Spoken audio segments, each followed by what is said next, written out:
जय श्री कृष्णा। आप सभी का दिन शुभ हो। भगवान श्री कृष्ण की कृपा आप सभी पर सदा बनी रहे। इससे पहले का अध्याय सुनकर वीडियो को लाइक और कमेंट्स करने के लिए आप सभी का बहुत बहुत धन्यवाद। आज सुनिए आगे की कथा। ब्रह्मा जी कहते हैं, हे ब्राह्मणों, सब तीर्थों और क्षेत्रों में जो जप, होम, व्रत और तपस्या तथा दान के फल प्राप्त होते हैं, उनमें से कोई ऐसा दिखाई नहीं देता जो पुरुषोत्तम क्षेत्र में रहने के फल की बराबरी कर सके। अब बारंबार अधिक कहने की क्या आवश्यकता। वह पुरुषोत्तम क्षेत्र सबसे महान है। ये बात सत्य है, सत्य है, एकदम सत्य है। समुद्र के जल से घिरे हुए पुरुषोत्तम तीर्थ का एक बार भी दर्शन कर लेने पर तथा ब्रह्म विद्या का एक बार भी बोध हो जाने पर मनुष्य फिर गर्भ में नहीं आता। जहाँ भगवान विष्णु का सन्निधान है, उस उत्तम पुरुषोत्तम क्षेत्र में 1 वर्ष या फिर 1 मास तक भगवान की उपासना करे। ऐसा करने वाले पुरुष ने जप, होम तथा भारी तपस्या की है। वह उस परम धाम में जाता है जहाँ साक्षात योगेश्वर श्री हरि विराजमान रहते हैं। ब्रह्मा जी की बात सुनकर मुनिगण कहने लगे, भगवान, हमें तीर्थ की महिमा का विस्तार पूर्वक श्रवण करने पर भी तृप्ति नहीं होती, इसलिए आप पुनः किसी गोपनीय तीर्थ का वर्णन कीजिए। ब्रह्मा जी कहने लगे, श्रेष्ठ ब्राह्मणों, पूर्व समय में देवर्षि नारद ने मुझसे यही प्रश्न पूछा था। उस समय मैंने प्रयत्नपूर्वक जो कुछ उनसे कहा था वही तुम्हें भी बतलाता हूँ, सुनो। नारद जी ने पूछा, जगतपते, स्वर्गलोक, मर्त्यलोक और रसातल में कुल कितने तीर्थ हैं तथा सभी तीर्थों में सदा कौन सबसे बढ़कर तीर्थ है, कृपया बताइए। ब्रह्मा जी बोले, देवर्षि, स्वर्गलोक, मर्त्यलोक और रसातल में 4 प्रकार के तीर्थ हैं, देव, आसुर, आर्ष और मानुष। ये तीनों लोक में विख्यात हैं। जम्बूद्वीप में भारतवर्ष तीर्थ भूमि है, वह तीनों लोकों में विख्यात है। बेटा, वह कर्म भूमि है, इसलिए उसे तीर्थ कहते हैं। पहले मैंने तुम्हें जो बताए हैं वे सब तीर्थ भारतवर्ष में ही हैं। हिमालय और विंध्य पर्वत के बीच में 6 ऐसी नदियां हैं जिनका प्राकट्य ब्रह्मा, विष्णु तथा शिव इन देवताओं से हुआ है। इसी प्रकार दक्षिण समुद्र तथा विंध्य पर्वत के बीच में भी 6 देव संभव नदियां हैं। ये 12 नदियां प्रधान रूप से बताई गई हैं, गोदावरी, भीमरथी, तुंगभद्रा, कृष्णवेणी, तापी और पयोष्णी। ये विंध्य पर्वत के दक्षिण की नदियां हैं। भागीरथी, नर्मदा, यमुना, सरस्वती, विशोका और वितस्ता ये विंध्याचल और हिमालय पर्वत से संबंध रखने वाली नदियां हैं। इन पुण्यमयी नदियों को देवतीर्थ बताया गया है। गय, कोल्लासुर, वृत्त, त्रिपुर, अंधक, हैमूर्धा, लवण, नमुची, श्रृंगक, यम, पाताल केतु, मय तथा पुष्कर इनके द्वारा आवृत तीर्थ आसुर कहलाते हैं। प्रभास, भार्गव, अगस्ती, नर नारायण, वशिष्ठ, भरद्वाज, गौतम और कश्यप इन ऋषि मुनियों द्वारा सेवित तीर्थ ऋषि तीर्थ हैं। अम्बरीश, हरिश्चंद्र, मांधाता, मनु, कुरु, कनखल, भद्राश्व, सगर, अश्यूप, नचिकेता, वृषाकपि तथा अरिंदम आदि मानवों द्वारा निर्मित तीर्थ मानुष कहलाते हैं। ये सब यश तथा उत्तम फल की सिद्धि के लिए बने गए हैं। तीनों लोकों में कहीं भी जो अपने आप प्रकट हुए देव तीर्थ हैं उन्हें पुण्य तीर्थ कहा गया है। इस प्रकार मैंने तीर्थ भेद बतलाए हैं। महादैत्य राजा बलि देवताओं के अजय शत्रु हुए। उन्होंने धर्म, यश, प्रजापालन, गुरुभक्ति, सत्यभाषण, बल, पराक्रम, त्याग और क्षमा के द्वारा वह सम्मान प्राप्त किया जिसकी लोकों में कहीं कोई तुलना ही नहीं है। उनकी बढ़ती हुई समृद्धि को देखकर एक बार देवताओं को बड़ी चिंता हुई। वे आपस में सलाह करने लगे कि हम बलि को कैसे जीतें। राजा बलि के शासनकाल में तीनों लोक निष्कंटक थे। कहीं पर आदि व्याधि या शत्रुओं की बाधा नहीं थी। अनावृष्टि और अधर्म का तो नाम भी नहीं था। स्वप्न में भी किसी को दुष्ट पुरुष का दर्शन नहीं होता था। देवताओं को उनकी उन्नति बाण की तरह चुभने लगी। बलि की कीर्ति रूपी तलवार से वे टुकड़े टुकड़े हुए जाते थे तथा उनके शासन रूपी शक्ति से देवताओं के समस्त अंग विदीर्ण हो रहे थे। इसलिए उन्हें कभी शांति नहीं मिलती थी। अब देवता उनसे द्वेष करने लगे, उनके यश रूपी अग्नि से जलने लगे। इसलिए देवतागण व्याकुल होकर भगवान विष्णु की शरण में गए। जाकर देवतागण कहने लगे, हे शंख, चक्र और गदा धारण करने वाले जगन्नाथ, हम पीड़ित हैं, हमारी सत्ता छिन गई है। आप हमारी ही रक्षा के लिए अस्त्र शस्त्र धारण करते हैं। आप जैसे स्वामी के होते हुए हम पर ऐसा दुख आ पड़ा है। हमारी जो वाणी आपको प्रणाम करती थी वही एक दैत्य को कैसे नमस्कार करेगी? हे सुरेश्वर, आपके ऐश्वर्य से पुष्ट होकर अपने ही पराक्रम से तीनों लोकों को जीतकर हम स्थिर होंगे। अब दैत्य को हम कैसे नमस्कार करें? देवताओं का ऐसा वचन सुनकर दैत्यों का संहार करने वाले भगवान ने देव कार्य की सिद्धि के लिए इस प्रकार कहा। श्री भगवान बोले, देवताओं, बलि मेरा भक्त है, उसे देवता या असुर कोई भी नहीं मार सकते। जैसे तुम लोग मेरे द्वारा पालन पोषण के योग्य हो, वैसे ही बलि भी है। मैं बिना युद्ध के ही स्वर्ग से बलि का राज्य छीन लूंगा और बलि को बांधकर तुम्हारा राज्य तुम्हें लौटा दूंगा। ब्रह्मा जी कहते हैं, बहुत अच्छा कहकर देवता स्वर्ग में चले गए। इधर देवताओं के स्वामी भगवान विष्णु ने अदिति के गर्भ में प्रवेश किया। उनके जन्म के समय अनेक प्रकार के उत्सव होने लगे। यज्ञेश्वर यज्ञ पुरुष स्वयं ही वामन रूप में अवतरित हुए। इसी समय बलवानों में श्रेष्ठ बलि ने अश्वमेध यज्ञ की दीक्षा ली। प्रधान प्रधान ऋषि तथा वेद वेदांगों के ज्ञाता पुरोहित शुक्राचार्य ने उस यज्ञ का आरंभ कराया।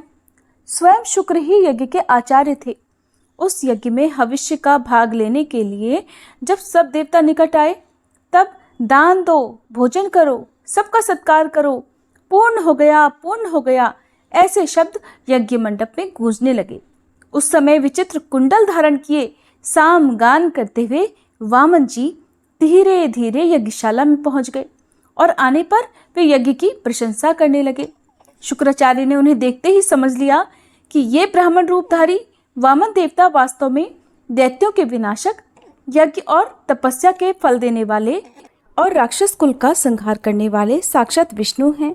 बलवानों में श्रेष्ठ महातेजस्वी राजा बलि क्षत्रिय धर्म के अनुसार विजयी होकर भक्ति पूर्वक धन का दान करते हुए अपनी पत्नी के साथ यज्ञ की दीक्षा लेकर बैठे थे और भविष्य का हवन करते हुए यज्ञ पुरुष का ध्यान कर रहे थे। शुक्राचार्य जी ने वामन जी को पहचानकर तुरंत ही राजा बलि से कहा, राजन, ये जो बौने शरीर वाले ब्राह्मण तुम्हारे यज्ञ में आए हैं, ये वास्तव में ब्राह्मण नहीं, यज्ञवाहन यज्ञेश्वर श्री विष्णु हैं। प्रभु, इसमें तनिक संदेह नहीं कि ये देवताओं का हित करने के लिए बालक रूप धारण करके तुमसे कुछ याचना करने आए हैं। इसलिए पहले मुझसे सलाह लेकर पीछे इन्हें कुछ देना चाहिए। यह सुनकर शत्रु विजयी बलि ने अपने पुरोहित शुक्राचार्य से कहा, मैं धन्य हूँ जिसके घर पर साक्षात यज्ञेश्वर मूर्तिमान होकर पधारते और कुछ याचना करते हैं। अब इसमें सलाह लेने के योग्य कौन सी बात रह जाती है? ऐसा कहकर पत्नी और पुरोहित शुक्राचार्य के साथ राजा बलि उस स्थान पर आए जहां अदिति नंदन वामन जी विराजमान थे। राजा ने हाथ जोड़कर पूछा, भगवान, बताइए आप क्या चाहते हैं? तब वामन जी ने कहा, महाराज, केवल 3 पग भूमि दे दीजिए और किसी धन की मुझे आवश्यकता नहीं है। बहुत अच्छा, कहकर राजा बलि ने रत्न जटित कलश से जल लिया और वामन जी को भूमि संकल्प करके दे दी। सभी महर्षि और शुक्राचार्य चुपचाप मौन हुए देखते रहे। वामन जी ने धीरे से कहा, राजन, स्वस्ति, आप सुखी रहें। मुझे मेरी नापी हुई 3 पग भूमि दे दीजिए। तब बलि ने तथास्तु कहकर जैसे ही वामन जी की ओर देखा, वे विराट रूप हो गए। चंद्रमा और सूर्य उनकी छाती के सामने आ गए।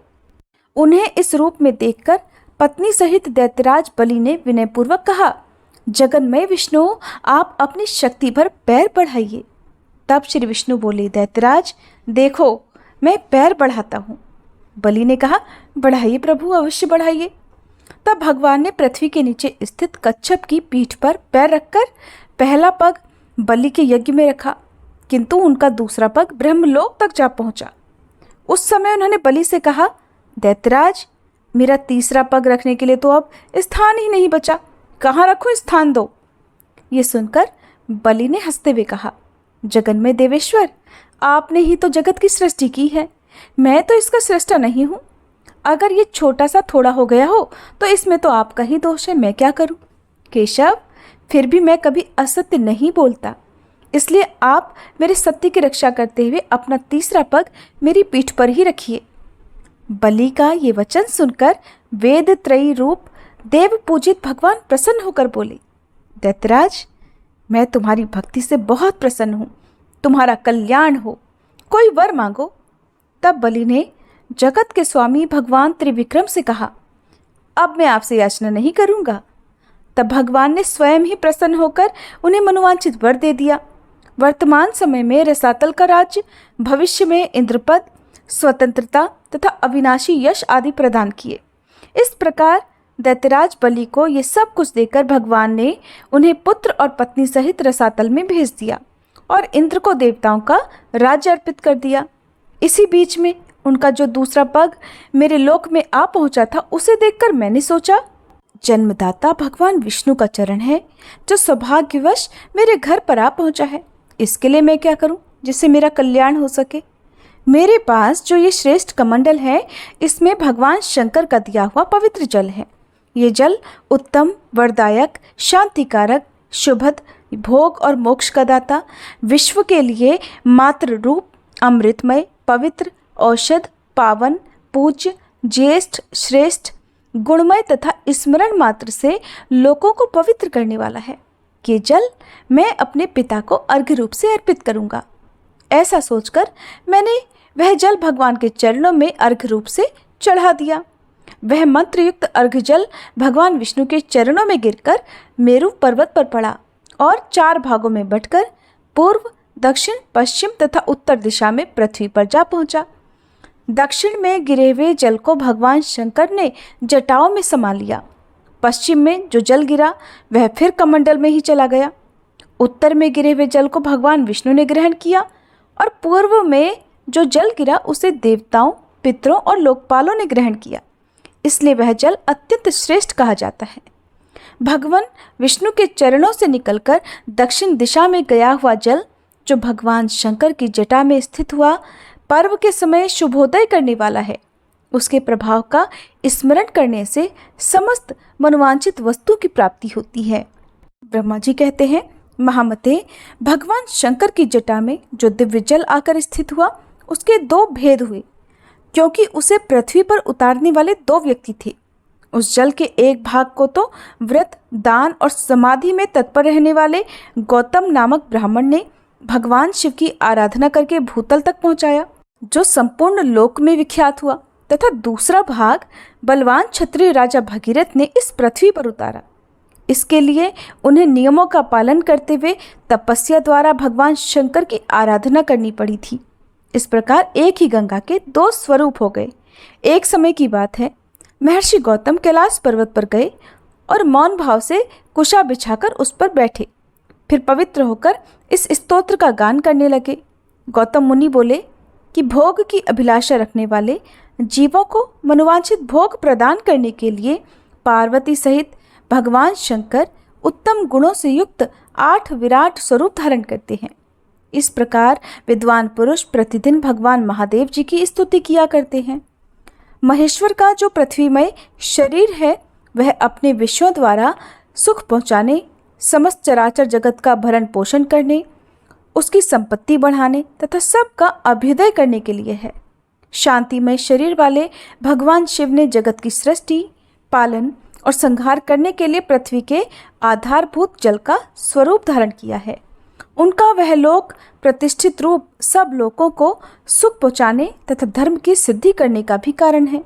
महेश्वर, आपने समय की व्यवस्था करने, अमृत का स्रोत बहाने, जीवों की सृष्टि, पालन और संहार करने तथा प्रजा को मोह, सुख और उन्नति का अवसर देने के लिए सूर्य, चंद्रमा तथा अग्नि का शरीर धारण किया है।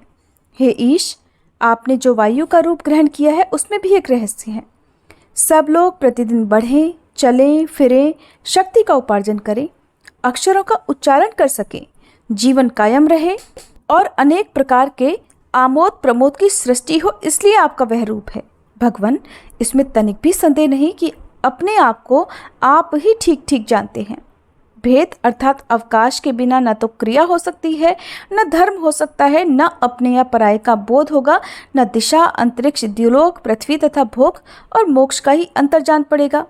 इसलिए महेश्वर, आपने यह आकाश रूप ग्रहण किया है। भगवान शिव की प्रिया शिवा देवी भी नित्य हैं। भव अर्थात भगवान शंकर में उनका भाव हार्दिक अनुराग पूर्ण रूप से बढ़ा हुआ है। वे इस भव संसार की उत्पत्ति में स्वयं कारण हैं तथा सर्व कारण महेश्वर के आश्रित हैं। शिवा समस्त शुभ लक्षणों से संपन्न तथा विश्व विधाता शिव जी की विलक्षण शक्ति हैं। संसार की उत्पत्ति, स्थिति, अन्न की वृद्धि तथा लय, ये सनातन भाव जहाँ होते रहते हैं, वह एकमात्र पार्वती जी का ही स्वरूप है। वे भगवान शंकर की प्राण वल्लभा हैं और उनके लिए कुछ भी असाध्य नहीं है।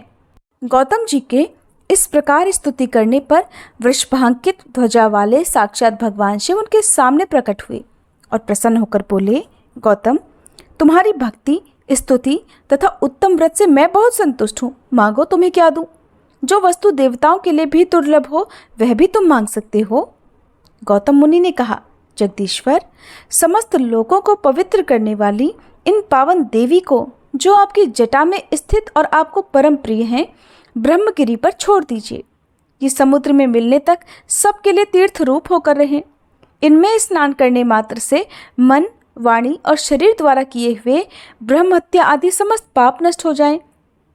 चंद्र ग्रहण, सूर्य ग्रहण, अयनारंभ, विषुव योग, संक्रांति तथा वैधृति योग आने पर अन्य पुण्य तीर्थों में स्नान करने से जो फल मिलता है वह इनके स्मरण मात्र से ही प्राप्त हो जाए। ये समुद्र में पहुँचने तक जहाँ जहाँ जाएं वहाँ वहाँ आप अवश्य रहें। यह श्रेष्ठ वर मुझे प्राप्त हो सके प्रभु, तथा इनके तट से 1 योजन से लेकर 10 योजन की दूरी तक के भीतर आए हुए महापातकी मनुष्य भी अगर स्नान किए बिना ही मृत्यु को प्राप्त हो जाएं तो वे भी मुक्ति के भागी हो सके। ब्रह्मा जी कहते हैं, गौतम मुनि की यह बात सुनकर भगवान शंकर बोले, इससे बढ़कर दूसरा कोई तीर्थ न हुआ है, न होगा। ये बात सत्य है, सत्य है, सत्य है। और वेद में भी निश्चित की गई है कि गौतमी गंगा अर्थात गोदावरी सब तीर्थों से अधिक पवित्र हैं।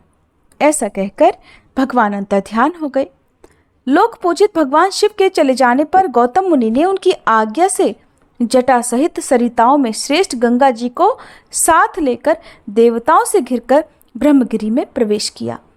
उस समय महाभाग महर्षि, ब्राह्मण तथा क्षत्रिय भी आनंद मगन होकर जय जयकार करते हुए ब्रह्मर्षि गौतम की प्रशंसा करने लगे। पवित्र और संयत मन वाले गौतम ने जटा को ब्रह्मगिरी के शिखर पर रखा और भगवान शंकर का स्मरण करते हुए गंगा जी से हाथ जोड़कर कहा, 3 नेत्रों वाले भगवान शिव की जटा से प्रकट हुई हे माता गंगा, आप सब अभिष्टों को देने वाली और शांत हो। मेरा अपराध क्षमा करो और सुखपूर्वक यहाँ से प्रवाहित होकर जगत का कल्याण करो। देवी, मैंने तीनों लोकों का उपकार करने के लिए आपकी याचना की है और भगवान शंकर ने भी इसी उद्देश्य की सिद्धि के लिए आपको दिया है, अतः हमारा ये मनोरथ असफल नहीं होना चाहिए। गौतम मुनि के ऐसे वचन सुनकर भगवती गंगा ने उसे स्वीकार किया और अपने आप को 3 भागों में बांटकर स्वर्गलोक, मर्त्यलोक और रसातल में फैल गईं। स्वर्गलोक में उनके 4 रूप हुए, मर्त्यलोक में वे 7 धाराओं में बहने लगी और रसातल में भी उनकी 4 धाराएं हुई। इस प्रकार एक ही गंगा जी के 15 आकार हो गए। गंगा देवी सर्वत्र हैं, सर्वभूत स्वरूपा हैं, सब पापों का नाश करने वाली तथा संपूर्ण अभीष्ट वस्तुओं को देने वाली हैं। वेद में सदा उन्हीं के यश का गान किया जाता है। जिनकी बुद्धि अज्ञान से मोहित है वे मर्त्यलोक के निवासी समझते हैं कि गंगा केवल मर्त्यलोक में ही है, पाताल या फिर स्वर्ग में नहीं है। भगवती गंगा जहाँ तक पहुँचकर सागर में मिली हैं वहाँ तक वे देवमयी मानी गई हैं। महर्षि गौतम के छोड़ने पर वे पूर्व समुद्र की ओर चली गईं।